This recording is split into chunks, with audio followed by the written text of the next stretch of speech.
Good morning, सुप्रभात, केम छो, सलाम। उम्मीद आप सब लोग बेहतर होंगे, अपना ध्यान रख रहे होंगे। यार कल रात की फ़्लाइट कैंसिल हो गई तो मैं भोपाल नहीं जा पाया, मुंबई रुकना पड़ा मुझे। और आज की जो ग्लेटर बैच की क्लास है उसमें जो है वो दो क्लास अभी चिन्मय सर लेंगे बैक टू बैक केमिस्ट्री की। अब कल फिर मेरे को जो है वो बैक टू बैक दो बायोलॉजी की क्लास लेनी पड़ेंगी, ठीक है। क्योंकि हर वीकेंड बॉम्बे ट्रेवल करने में ये वाला रिस्क तो इन्वॉल्व है कि कभी कभी फ़्लाइट डिले होती है। डिले तो अक्सर होती है फ़्लाइट, कभी कभी फ़्लाइट जो है वो कैंसिल हो गई। जैसे कि कल जमकर पानी गिरा मुंबई के अंदर पूरी रात, तक परसों रात को रात भर पानी गिरता रहा। तो एयरपोर्ट पर रनवे पर शायद ज़्यादा पानी वानी इकट्ठा हो गया, इसलिए कई कई फ्लाइट, अकेली एक मेरी फ़्लाइट नहीं बल्कि कई फ़्लाइट्स कैंसिल हुई हैं जिनको आज रीशेड्यूल किया गया है। खैर, ये तो चलता रहता है। जब आप एक शहर से दूसरे शहर में, एक पैर आपका एक शहर में होता है, दूसरा पैर दूसरे पैर शहर में होता है, तो ये सब चीज़ें चलती रहती हैं, है ना। और अभी लेकिन मैंने सोचा है कि अभी एक वीक, कमिंग वीकेंड फिर मैं नहीं आऊँगा बॉम्बे, क्योंकि अभी थोड़ा रेनी सीजन ज़्यादा है तो बच्चों का नुकसान नहीं होना चाहिए। तो मैंने सोचा कि मैं एक्स्ट्रा क्लास भी लूँगा। कभी कभी ऐसा होता है ना, तो थोड़ा सा इस मैनेज करना पड़ा। टीचर की बहुत बड़ी रिस्पॉन्सिबिलिटी आती है। जैसे आप जिम्मेदारी लेते हो ना, सिलेबस को टाइम पे पूरा करना, क्वालिटी के साथ पूरा करना, सब बड़ी जिम्मेदारी का काम हो जाता है। चलिए, आज आपको मैं एक इंटरेस्टिंग कहानी सुनाता हूँ। और एक बार क्या होता है कि अमेरिका की बात है कि मियामी में कहीं पर एक जगह पर जो वहाँ पे क्या होते हैं, सबवे होते हैं वहाँ पर, जो ऐसे ऐसे रेलवे जो मेट्रो, जैसे अपने यहाँ दिल्ली में मेट्रो चलती है, तो ऐसे मेट्रो के समान वहाँ पे उसको ट्यूब बोलते हैं। उसको क्या बोलते हैं? ट्यूब बोलते हैं। और ट्रेन ही होती है वो, ठीक है। तो मेट्रो स्टेशन जो होता है वो बेसिकली अंडरग्राउंड होते हैं कई सारे। वहाँ पर एक बार जो है वो मियामी के एक मेट्रो स्टेशन पे जो है वो एक बहुत अच्छा सा कोई एक लड़का होता है, वो मतलब एक व्यक्ति होता है, वो वायलिन बजा रहा होता है, ठीक है। और उसका हैट जो होता है वो जैसे ज़मीन पे रखा होता है ना। तो वायलिन बजा रहा होता है, काफ़ी बहुत अच्छा वायलिन बजाता है, बहुत बढ़िया वायलिन बजाता है वो, काफ़ी अच्छे अच्छे गाने बजाता है उसमें वो। तो उसे देखकर जो है वो, जो भी लोग वहाँ से निकलते हैं, वो कुछ कोई आधा डॉलर, एक मतलब 50 सेंट, कोई $1, कोई कुछ लोग व्यक्ति उसको उसके हैट में पैसा डाल देते हैं। क्योंकि वहाँ पैसा है कि आप भीख नहीं मांगते, यहाँ पे लोग कुछ परफॉर्म करते हैं और आप पैसा अपना डाल जाइए। तो वो मियामी के उस जो मेट्रो स्टेशन है उसमें ट्यूब में वो अपना वायलिन बजा रहा होता है, लोग आ रहे होते हैं और उसको जो है पैसा हेड में डाल रहे होते हैं। जब वो एक आध दो घंटे वायलिन बजा चुका होता है, फिर वो अपना हेड उठाता है, देखता है उसमें तकरीबन $22, $22.40, $22.40 उसमें आ चुके हैं, $22.40 उसमें आ चुके हैं हेड के अंदर, ठीक है। वो एक पॉकेट में रखता है। और फिर उसके बाद वो नेक्स्ट डे सेम व्यक्ति जो है वो एक अमेरिका के बड़े से एक ऑडिटोरियम में परफॉर्म कर रहा होता है। और उसके उसके उस फंक्शन में पहुंचने के लिए जो टिकट होता है वो होता है तकरीबन जो है वो $50, $70, $100 की। भाई किस लोकेशन, आप सबसे आगे बैठोगे तो $100-150 पे करने पड़ेंगे, पीछे बैठोगे $50 पे करने पड़ेंगे, ऐसे करके उसका पूरा। और तकरीबन 40-50 हज़ार लोग जुटते हैं उसमें।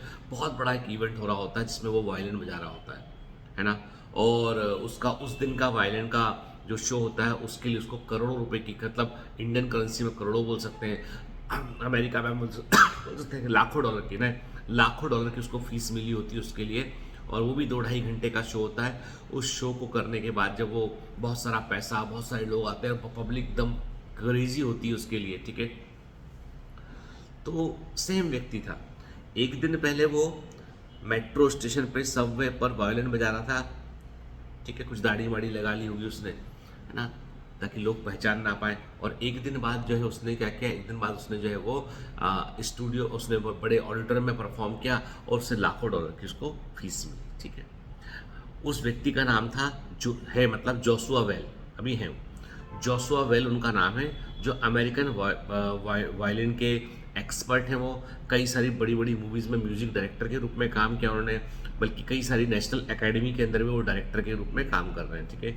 उन्होंने बाद में एक मैसेज दिया प्रेस में, उन्होंने कहा कि इस बात से फ़र्क नहीं पड़ता है कि आप कितने टैलेंटेड हैं, इस बात से फ़र्क नहीं पड़ता ज़्यादा कि आप कितने टैलेंटेड हैं, फ़र्क इस बात से बड़ा पड़ता है कि आपके टैलेंट को आप किस प्लेटफॉर्म पर दिखा रहे हैं। आपके टैलेंट को आप किस प्लेटफॉर्म पर दिखा रहे हैं, इससे फ़र्क पड़ता है। मैं वही वही सेम व्यक्ति, सेम गाने मैंने बजाए, सेम प्रकार मैंने बजाए। जब मैं मेट्रो स्टेशन पे बजा रहा था तो लोगों ने मुझे $22 दिए और लोग रुके भी नहीं, 5-7 मिनट रुके फिर चले गए अपना, ठीक है। लेकिन जब मैंने वही परफॉर्म किया ऑडिटोरियम के अंदर, तो लोग जो है वो लाइनों में लगे रहे, कतारों में लगे रहे, घंटों भर बाद अंदर आए, वो अंदर आकर उन्होंने शो को एंजॉय किया और लाखों डॉलर मुझे मिले। ठीक है, मैं वही हूँ, जगह अलग अलग है। यदि किसी जगह पर आपकी पूछ परख नहीं हो रही है, किसी जगह पर आप बहुत अच्छा नहीं कर पा रहे हैं, तो प्लीज़ अपनी जगह को चेंज कर दीजिए। ठीक है, चेंज योर प्लेस। समटाइम्स जो है मैंने देखा है कि कई बच्चे जो है मेरे पास जो पढ़ने आए ग्लेटर बैच में, वो बच्चे वो हैं जो पढ़ने में बहुत अच्छे थे, लेकिन उनके घर का वैसा माहौल नहीं था, कुछ ना कुछ ऐसी नेगेटिविटी आसपास बनी हुई थी, कुछ तकलीफें थी जिसके चलते उनको घर छोड़ के वो यहाँ पढ़ने आए। कुछ बच्चे जैसे जो ऑनलाइन पढ़ रहे हैं लेकिन रहे भोपाल में रहे, वो बता पूछते सर हम कभी कभी आ सकते हैं क्या यहाँ पर? मैंने कहा ठीक है बेटा। तो मैं वही बोलता हूँ कि कभी यदि आपको ऐसा लगता है कि किसी जगह पर स्टक हो गए हम, तो अपनी जगह को टेम्परेरी कुछ महीनों के लिए छोड़कर आप आ जाइए कहीं। आप यदि आपको जमता है तो कोटा चले जाइए, जमता है आपको तो आप भोपाल आ जाइए। ठीक है, मतलब आप जगह को चेंज कर लीजिए और कहीं पर बैठ के, मैंने कहा ना आपसे कि मतलब हमारे लिए वो प्लेस इंपॉर्टेंट है जहाँ से हम एक्सेल कर सकें, वो इंपॉर्टेंट है। कभी कभी क्या होता है, जैसे मैं बोलूँ आपसे कि मेरे को किसी ने, टीचर ने भी हाल ही में 2-3 दिन पहले किसी बड़े ऑर्गेनाइजेशन ने फ़ोन किया कि बोला कि सर आप जो है वो हमारे यहाँ पढ़ाएंगे तो आपको ये फ़ायदा होगा, वो फ़ायदा होगा। जितना आपकी पूरी कंपनी करती है काम साल भर में, उतना हम अकेले आपको देने को तैयार हैं। ठीक है, आप बस हमारी बात मान लीजिए। तो कई बार क्या होता है, जगह तो हालांकि मैंने मना किया, मैंने कहा कि ये कंपनी कंपनी नहीं है, ये कंपनी एक सामाजिक जिम्मेदारी है, सामाजिक दायित्व है मेरे में, और मैं उस दायित्व से पीछे नहीं हट सकता हूँ। इसलिए मैंने हाथ जोड़ के बड़े प्रेम से उनसे कहा कि मुझे सोचने का वक्त दीजिए, मैं ऐसा भी नहीं करना चाहता हूँ। ठीक है, क्योंकि मेरे मेरे बच्चों से मैंने जो कमिटमेंट किए, प्रॉमिस किए, उसका बहुत बड़ा वैल्यू है। और मतलब आज भी मैं बोलूँ आपसे कि मतलब बायोमेंटर्स जो है वो पूरा, लोगों को ऐसा लगता है कि सर कमर्शलाइज हो गए हैं, सर ये बैच लॉन्च कर दिया। अरे भाई सर करे तो क्या करे, सर के पास 86 लोगों की जिम्मेदारी है जिनकी मैं पूरे खर्चा MBBS का भरना है, तकरीबन 50 लाख के आसपास का खर्चा है वो पूरा साल भर का, वो भरना है। बहुत सारी जिम्मेदारियां सर के पास में है। तो तुम्हें क्या लगता है, एक पिता के समान बजट बनाना पड़ता है। अच्छा ये नहीं तो मैं थोड़ा और मेहनत करूंगा, पार्ट टाइम ये भी कर लूंगा, वो भी कर लूंगा, कुछ तो करना पड़ेगा ना आदमी को। जिम्मेदारी से भागना तो हर कोई चाहता है, हर कोई भाग जाए, तो ऐसे तो हर कोई बीच में से भाग जाए। हम कैसे भाग सकते हैं, हम अपने आप से कैसे भाग सकते हैं, तो पॉसिबल नहीं वो चीज़। ठीक है, तो इसलिए जिन लोग को भी लगता है कि अरे भाई कोई सिस्टम चलाएंगे तो कुछ फीस तो लेंगे, उसके लिए फीस लेंगे तब तो सिस्टम चलेगा, नहीं दोगे तो सिस्टम कैसे चलेगा। ठीक है भाई, फाइनली सिस्टम कमजोर होते होते एक दिन बंद हो जाएगा सिस्टम, यही होगा और क्या होगा इसके ऊपर। ठीक है, लेकिन नुकसान सबका होता है उसमें। ठीक है, तो मेरा मानना यह है कि जो है जगह, जब प्लेस जो होती है ना वो बड़ी इंपॉर्टेंट। जैसे मैं देखता हूँ कि हम लोग जैसे जब मैं एक लेक्चर लेता हूँ मेडिकल फ्रेटर्निटी में जाके, डॉक्टर्स को ट्रेन द ट्रेनर प्रोग्राम के तहत जाके डॉक्टर्स को कोई मॉलिक्यूल्स के बारे में बताता हूँ, एक लेक्चर लेता हूँ, मेरे को 25,000 रुपये पर लेक्चर से लेके 45,000 रुपीज़ पर लेक्चर भी मिला हुआ है।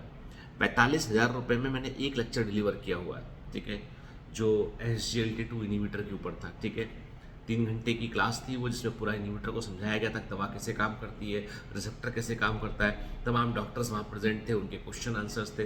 तो sometime we get that kind of, तो कहाँ बोल रहे हो उसका भी फर्क पड़ता है। ठीक है, ऐसे ही मैं कहीं जाके सड़क पे पढ़ाना शुरू कर दूँ तो शायद कोई नहीं पूछेगा उसको। तो place is important thing. You can't teach lectures in Instagram, आपको उसके लिए यूट्यूब पे आना पड़ेगा। यूट्यूब जो है वो इंपॉर्टेंट प्लेटफॉर्म, आपको ऐप पर जाना पड़ेगा, वो इंपॉर्टेंट प्लेटफॉर्म है। ठीक है, तो वही जोशुआ बेल ने वही तो बताया, उसने कहा मैं वही था, एक दिन पहले $22 मुझे मिला, एक दिन बाद लोगों की भीड़ लगी हुई थी। जब केवल जगह का अंतर था, नाम का अंतर था, वहाँ लोगों को नाम नहीं पता था, यहाँ लोगों को नाम पता है। व्यक्ति वही, क्वालिटी वही, सब कुछ वही, ये फर्क पड़ता है ना। तो वही कभी कभी ऐसा लगे ना आपको कि आप में इतना टैलेंट है और लोग आपको पूछ नहीं रहे, जगह को चेंज कर दो। शायद आप गलत जगह पे वो टैलेंट दिखा रहे हो, उसकी वहाँ पे वैल्यू कुछ नहीं है, वहाँ पे अलग चीज़ों की वैल्यू होगी जो आप नहीं जानते। आप जो जानते हैं उसमें मास्टर बनिए, आप उसमें एक्सपर्ट बनिए। चलिए ना, have a great day, all the best, bye bye.